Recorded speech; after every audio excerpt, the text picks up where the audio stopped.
గువ్వల బాలరాజు 1000 కోట్లకు ఉన్నాడు. కోట్లాది రూపాయలు కాపాడుకోవడానికి భారతీయ జనతా పార్టీలో చేరిండు గువ్వల బాలరాజు. ఒక కూలీ కడుపు నుంచి వచ్చినాను కాబట్టి నా కుటుంబాన్ని పోషించుకోవాలి. ఏం లేకుండా కేసీఆర్ సహకారం కానీ ఒక్క రూపాయి దమ్ముంటే ఛాలెంజ్ చేస్తున్నాం. ఒక్కడైనా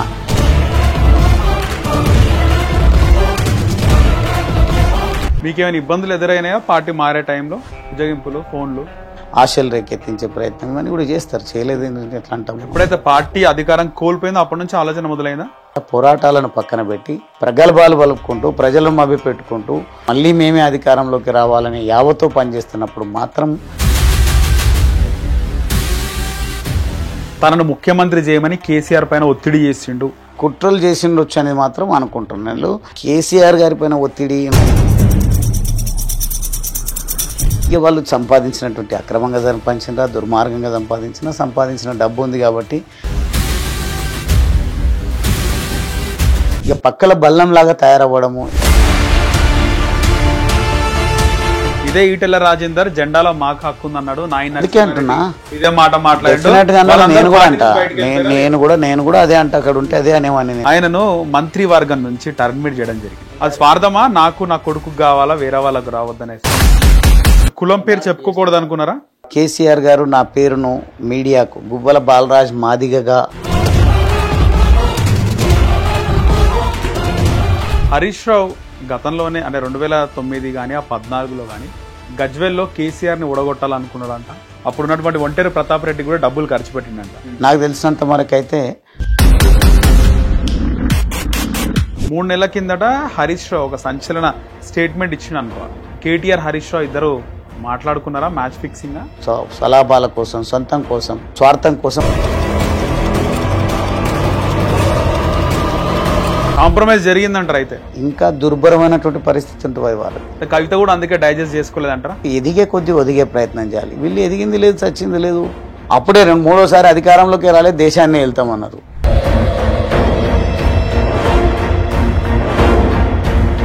కరపత్రం లాగుంటుంది ఇది నమస్తే తెలంగాణ పత్రిక.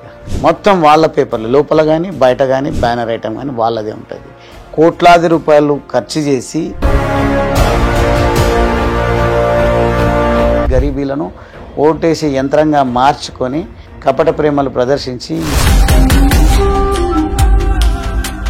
ప్రస్తుత ముఖ్యమంత్రి రేవంత్ రెడ్డి పరిపాలన ఎట్లుంది? మనం సమాజంలో రోజు మీరు ఒకసారి మనం ఫ్రీ బస్సు ప్రజల శ్రేయస్సు కాదు, మహిళలు జుట్టు పట్టుకొని కొట్లాడి పోలీస్ స్టేషన్లు ఎక్కేటువంటి పరిస్థితి.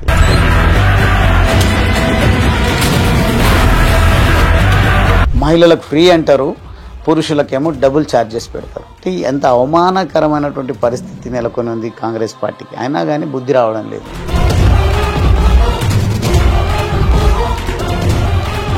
మన తప్పు చేసినా తప్పకుండా మన చెప్పుతో మనం కొట్టుకోవాల్సిందని ప్రజలు మాట్లాడుకుంటారు.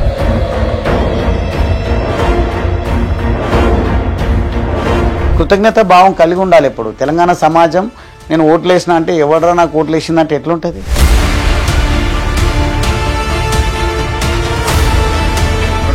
నుంచి 2023 వరకు బీఆర్ఎస్ పాలనలో అవినీతి జరిగింది. అందులో గువ్వల బాలరాజు కూడా ఉన్నాడు. నమస్తే, వెల్కమ్ టు హిట్ టీవీ. నేను నరేష్. ఈరోజు మన ముఖ్య అతిథి కరుడుగట్ట తెలంగాణ ఉద్యమకారుడు, అచ్చంపేట మాజీ ఎమ్మెల్యే, ప్రస్తుత భారతీయ జనతా పార్టీ నాయకుడు గువ్వల బాలరాజు గారు. మాట్లాడదాం. బాలరాజు గారు నమస్కారం. నమస్తే. ఎట్లా ఉన్నారు? అంత బాగున్నాం. బాగున్నారా? నోట్లో నుంచి వస్తుందా లేకపోతే నిజంగా మనసులో నుంచే బాగున్నాము అని వస్తుంది? రెగ్యులర్ ఏమైనా మీటింగ్ పెట్టుకుంటారా? నాకు ఇంత ముందు కూడా యూట్యూబ్ ఛానల్ ఏదో అక్కడికి వెళ్తే నోట్లో నుంచి వస్తున్నాం. బాగుండే విషయం. ఇదే క్వశ్చన్ అడిగారు. ఇది మాత్రం నేను పర్సనల్గా అడుగుతున్న క్వశ్చన్. ఎస్, అద్భుతంగా ఉన్నా నేను. భారతీయ జనతా పార్టీలో చేరినారు కదా? అవును. ఎందుకబ్బా ఈ పార్టీలో చేరినా అని ఎప్పుడన్నా అనిపించిందా? నాకు ఎప్పుడు అనిపించదు కూడా. అని ఫిక్స్ అయ్యి చేరినారు? 100%. మీరు పార్టీ మారుతున్నప్పుడు ఒక సమావేశం పెట్టినారు. ఆ సమావేశంలో ఒక కార్యకర్త ఏడుస్తే మీ కళ్ళ నుంచి కూడా నీళ్ళు వచ్చినాయి. వస్తాయి కదా. చాలా ఎమోషనల్గా అనిపించింది అది. That is bonding of leader and cadre. మాకున్న బాండింగ్ అటువంటిది కాబట్టి తప్పకుండా ఆ క్షణాలు మమ్మల్ని అందరినీ కూడా కొంచెం కదిలించినాయి. ఎందుకు ఆ కార్యకర్త ఏడిచినా కూడా పార్టీ మారాల్సి వచ్చింది? పలు సందర్భాల్లో చెప్పడం జరిగింది. ఇప్పుడు మళ్ళొకసారి చెప్పేటువంటి ప్రయత్నం నేను చేస్తాను. రైట్.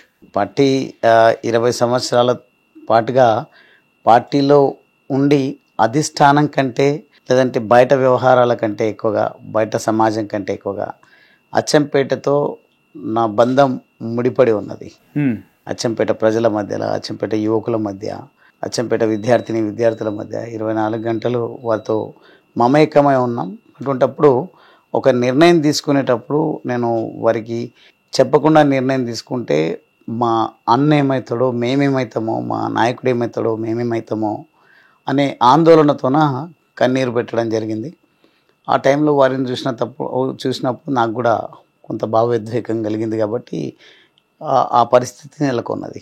కారణం ఏంటంటే మాకున్నటువంటి ఒక కుటుంబ బంధం, ఒక అన్నదమ్ముల బంధం. అన్న కాల్ముక్తనా పార్టీ మారొద్దు అన్నప్పుడు అక్కడ ఉన్న వాళ్ళు, చూసిన వాళ్ళందరూ కూడా నిజంగా ఎమోషనల్గా వాళ్ళు కనెక్ట్ అయినారు ఆ వీడియోకి. సో మీరు ఏడ్చిన తర్వాత అయినా కొద్దిగా ఆలోచిద్దాం, టైం తీసుకుందాము, బ్రేక్ పెడదాం దీనికి అని అనిపించలేదు? అదే నేను చెప్పింది కదా, అప్పుడు వాళ్ళకందరికి కూడా నాకు తెలుసు అటువంటి సందర్భాలు వస్తాయి. తర్వాత ఇక ప్రతి ఒక్కరితో చర్చించి నిర్ణయం తీసుకుంటే ఒక్కొక్కరు ఒక్కొక్క రకంగా మాట్లాడుతున్నప్పుడు మా మాటకు విలువ ఇవ్వకుండా నిర్ణయం తీసుకున్నాడు అనేది వస్తుంది. కాబట్టి నిర్ణయం తీసుకున్న తర్వాత వారు నా నిర్ణయాన్ని కి భిన్నంగా వారి ప్రతిపాదనలు వచ్చినప్పుడు నేను చెప్పి తప్పించుకోవచ్చేమో, కానీ వాళ్ళతో మాట్లాడుతున్న తరుణంలో వద్దు అన్నప్పుడు మెజారిటీ వెళ్ళమనే అంటారు. ఎందుకంటే ప్రస్తుతం బీఆర్ఎస్ పార్టీ పరిస్థితి ఏ రకంగా ఉందో మనందరికీ తెలుసు. బీఆర్ఎస్ పార్టీ విధానము, వారు కోల్పోయిన పోరాట పటిమ, ఇవన్నీ కూడా ప్రజలకు తెలుసు. కాబట్టి మనం ఎక్కడైతే ఉండి కొట్లాడగలుగుతామో ఆ వేదికను ఎంచుకుంటే బాగుంటుందని మెజారిటీ ఆఫ్ ది క్యాడర్ కానీ ప్రజలు కానీ చెప్పే అవకాశమే ఉన్నది. కానీ మెజారిటీ తక్కువ ఉన్నంత మాత్రాన మిగతా వారి వాయిస్ కూడా వినకుండా పెడచెవిన పెట్టి మారడం అనేది సబబుగా ఉండదు అనే ఆలోచనతోన నేను ఆ నిర్ణయం నిర్దిష్టంగా తీసుకున్న తర్వాత నిర్ణయాన్ని వెల్లడించడం జరిగింది. ఆ టైంలో కూడా ఆ భావోద్వేగం మనం చూసినాం. అందరికీ తర్వాత అందరికీ కూడా అర్థమవుతూ ఉంది. కాబట్టి మళ్ళీ అందరూ సరే ఏది ఏమైనప్పటికీ మా నాయకుడు గువ్వల బాలరాజ్, మా అన్ననే గువ్వల బాలరాజ్, మా బిడ్డడే గువ్వల బాలరాజ్ అని అందరూ కూడా మెల్లమెల్లగా మళ్ళీ నా తవ్వలో నేను ఎంచుకున్న మార్గంలో రావడానికి ప్రయత్నం చేస్తూ ఉన్నారు, వస్తూ ఉన్నారు. గువ్వల బాలరాజు పార్టీ మారుతాడు అన్నప్పుడు చాలామంది అక్కడ ఎమోషనల్ గురైనారు. ఎంతమంది కార్యకర్తలు పార్టీ మారొద్దన్నారు, ఎంతమంది మారదామన్నా అన్నారు? నేను చెప్తా ఉన్నా కదా, ఎక్కువ శాతం మారొద్దని, మెజారిటీ మారొద్దన్నారు. కారణం ఏంది అని అంటే వారికి తెలియదు. ఎందుకంటే మేము అన్ని రోజులు కేసీఆర్ గారిని గొప్ప నాయకుడిగానే చూపించినాం, పార్టీని గొప్పగానే చూపించినాం. ఇన్ని చేసిన తర్వాత ఏ రోజు కూడా నేను బీజేపీ గురించి ప్రస్తావననే తీసుకురాలేదు. అటువంటప్పుడు అంత గొప్పగా మాట్లాడిన తర్వాత ఇంత ఆల్ ఆఫ్ ఏ సడన్ నిర్ణయం తీసుకుంటే అంత గొప్ప పార్టీని వదిలి ఎందుకు వెళ్ళాలనేది ఒక ప్రశ్న ఉత్పన్నమవుతుంది. కానీ అది గొప్ప పార్టీ, ఆ గొప్పతనాన్ని కోల్పోయిందా, పోరాట పటిమను కోల్పోయిందా, లేకుంటే వాళ్ళ లక్ష్యం నుంచి డైవర్సిఫై అయినరా అనేది చెప్పే ప్రయత్నం తర్వాత చేస్తాం. కాబట్టి ఏం చెప్పకుండా మంచి పార్టీ అని చెప్పుకుంటూనే బయటకు వచ్చినాం. కాబట్టి వారికి డైజెస్ట్ కాదనే ఉద్దేశంతో చెప్పలేదు. అటువంటప్పుడు వారికి తెలియదు కాబట్టి మెజారిటీగా వద్దనే అన్నారు. కానీ తర్వాత మీ ద్వారా నేను ఇస్తున్నటువంటి సందేశం అంటే మీలాంటి ఎన్నో ఛానల్స్ నా నుంచి నన్ను ఇంటర్వ్యూ చేసి ఒక మంచి సందేశాన్ని వారు పంపేటువంటి ప్రయత్నం చేస్తున్నారు. కొంతమంది ఒకరిద్దరు చెడుగా ప్రొజెక్ట్ చేసే ప్రయత్నం చేసినప్పటికీ బీఆర్ఎస్ ప్రలోభాలకు లొంగియో లేకుంటే వారి ఇన్ఫ్లుయెన్స్ వల్లనో చెప్పే ప్రయత్నం చేసినప్పటికీ majority of the people cadre అందరూ కూడా కొంచెం కేవలం ఈ స్థానిక సంస్థల కోసం ఆగుతూ ఉన్నాం. లేదంటే ఇక వాళ్ళు సంపాదించినటువంటి అక్రమంగా సంపాదించినా దుర్మార్గంగా సంపాదించిన డబ్బు ఉంది కాబట్టి లోకల్ బాడీస్లో కూడా పార్టీ ఖర్చు పెడుతుంది, లేకుంటే నేను ఖర్చు పెడతా అని కొంతమంది నాయకులు బీఆర్ఎస్ నుంచి ముందుకు వస్తున్నారు. కాబట్టి సరే వారికి కూడా ఆలోచనలు ఉంటాయి కదా, ఇన్ని సంవత్సరాలు కష్టపడ్డాం లోకల్ బాడీస్లో ఏదైనా అవుతామని.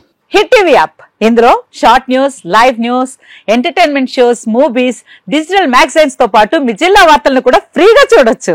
ఇంకెందుకు ఆలస్యం, వెంటనే హిట్ టీవీ యాప్ ని డౌన్లోడ్ చేసుకుని ఫ్రీగా ఎంటర్టైన్మెంట్ పొందండి. Hit TV app, hit TV app, please download hit TV app. Hit TV app ని ఫ్రీగా డౌన్లోడ్ చేసుకుని ఎంజాయ్ చేయండి. మీకు నచ్చిన ఎంటర్టైన్మెంట్ కోసం హిట్ టీవీ యాప్ ని ఫ్రీగా డౌన్లోడ్ చేసుకుని ఎంజాయ్ చేయండి. హిట్ టీవీ యాప్ ని డౌన్లోడ్ చేసుకుని ఆస్వాదించండి, ఆశీర్వదించండి. ఇంతమంది సెలబ్రిటీలు హిట్ టీవీ యాప్ ని డౌన్లోడ్ చేసుకోండి అని చెప్తున్నారంటే ఎంత మంచి యాప్ ఆలోచించండి. అమెరికా అమెరికా అమెరికా అమెరికాలో చదవాలనుకునే వాళ్ళకి విశ్వసనీయమైన పేరు మన శౌర్య కన్సల్టెన్సీ. UK లో 1 year masters, UK లో 1 year masters, 2 years work permit up to 5 years visa. Contact Saurya Consultancy. Contact 89851 89851.